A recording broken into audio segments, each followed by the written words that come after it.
Thankfully, we can say that the preaching work has gone mostly unhindered throughout the country. The most difficult time period for the brothers was probably during the 1970s, when the country was involved in the war for independence. The independence fighters wanted to mobilize everybody to fight against the government. So the brothers refused to do so.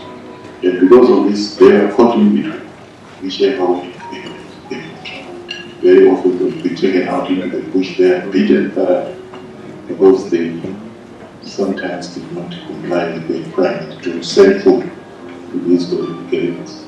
Witnesses were not getting involved in the war, so they didn't want them to talk to them about what is going on.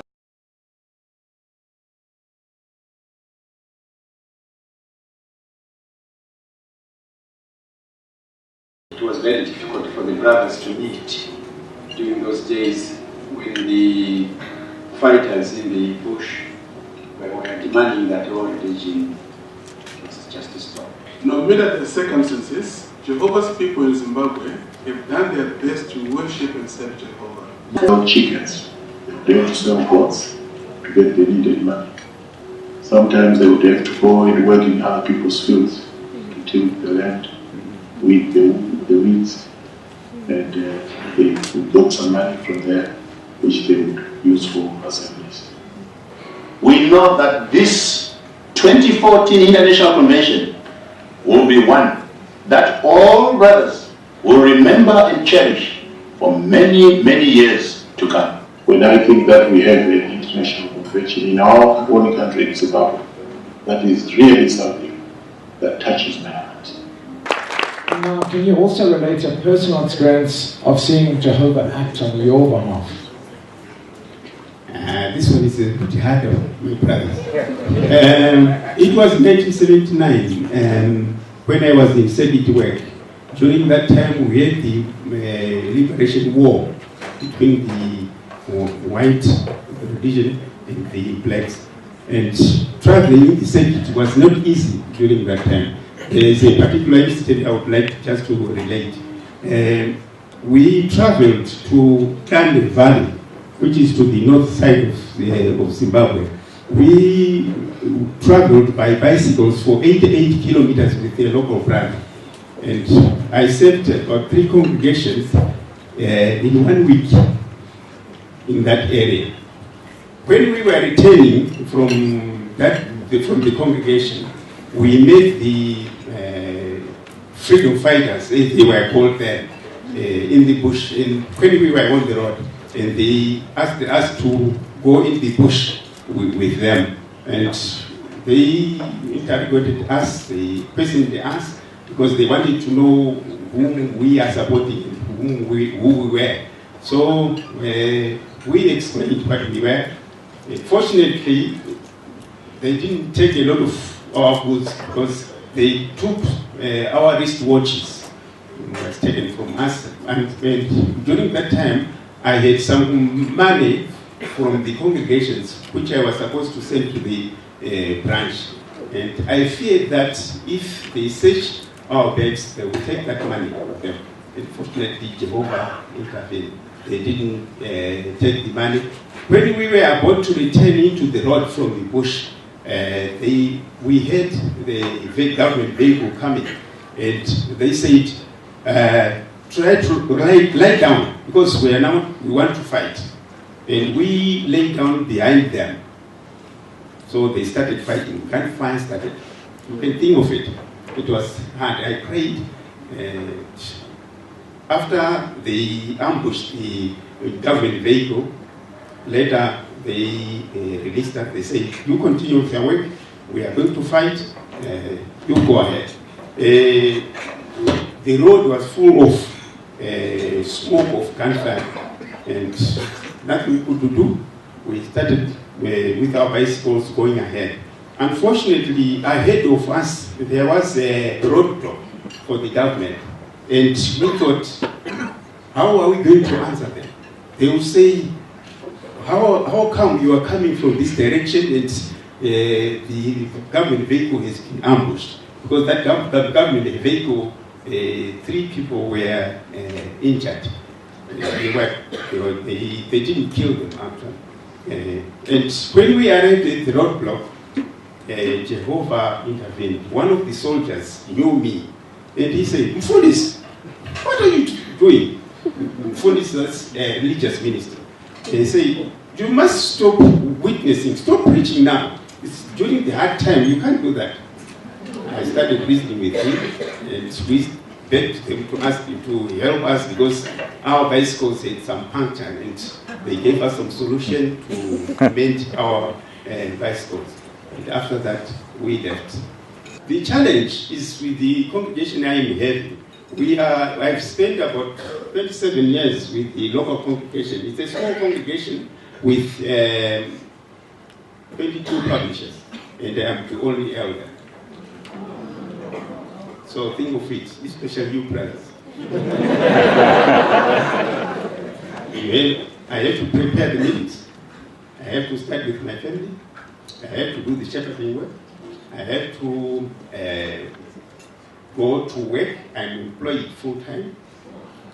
And I have to do the field work, field service. And I have to prepare for the meetings. And also, I am an executive assembly overseer. Thank you, Brother Makori. You mentioned you had some children. How many children do you have? I have 5 children. All of them are grown up. And 3 girls and 2 boys.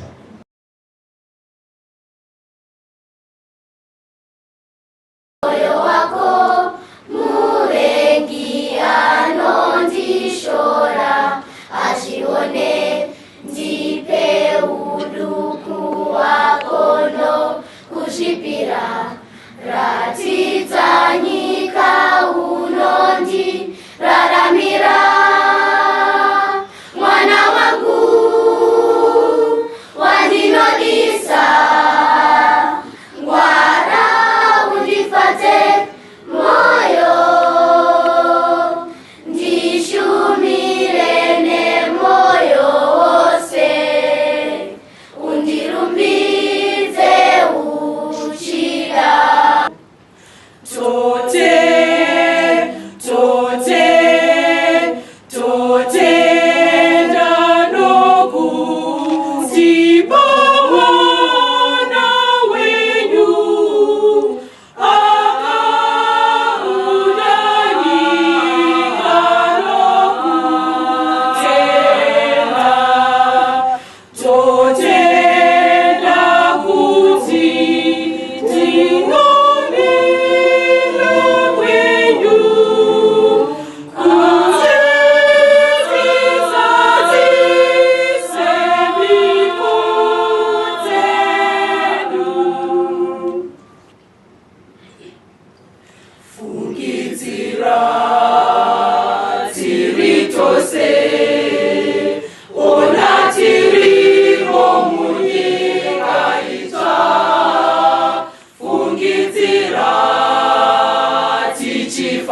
Ticharumbidza Ishe nemoyo wose.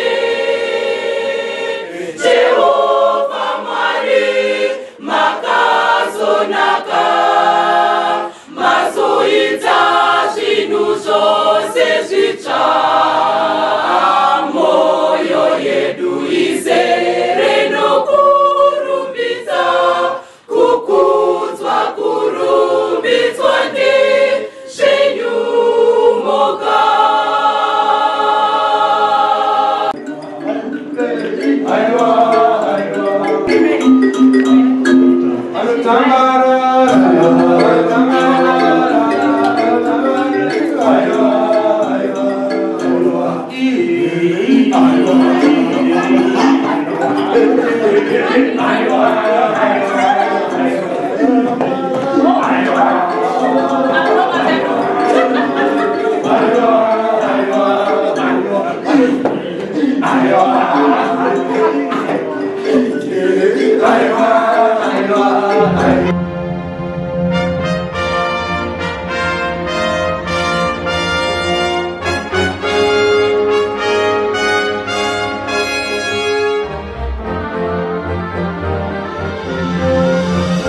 Something precious to Jehovah, bringing him such keen delight, is his kingdom by Christ Jesus, which will set all matters right.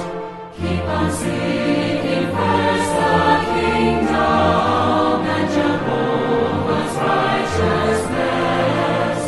Sing his praise among the nations, serving him in faithfulness.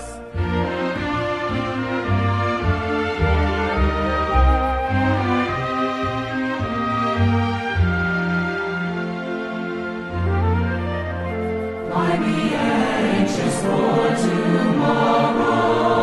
Lest we hunger, lest we thirst.